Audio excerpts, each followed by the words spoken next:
पहले जलपान बाद में भोट दान সেইকাৰণে আমি সেন্টাৰ গৈ নাপাওঁৱে গুৱাহাটীৰ মানুহে আমিতো ভোটটো দিব খুজো কিন্তু ভোটৰ দিনাখন ভোট দিয়াৰ কথা পাহৰি যাওঁ বোলে আজি ছুটি কাপোৰ ধুওঁ কবাত ফুৰিব যাওঁ এটা কথা আপোনালোকে মনত ৰাখিব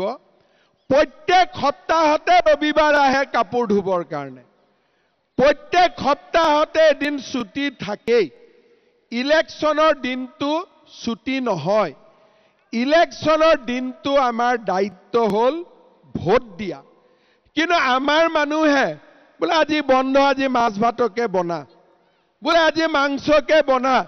ভোট দিব পাহৰি যাওঁ বোলে আজি কাপোৰ কেইখনে ধুওঁ ভোট দিব পাহৰি যাওঁ তেনেকে নহয় অসমৰ চৰ অঞ্চলত ভোট হয় 90% গাঁৱত ভোট হয় 75% আৰু গুৱাহাটীত ভোট হয় 60%। হিন্দীত এটা কথা আছে पहले ভোট দান बाद में জলপান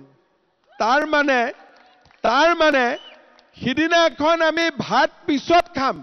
আগত ভোট দিম पहले ভোট দান আমাৰ অসমত মানুহে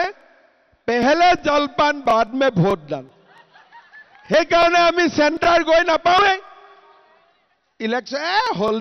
বিজুলীটো জিকিবই মই ভোট নিদিলেও বিজেপি জিকিব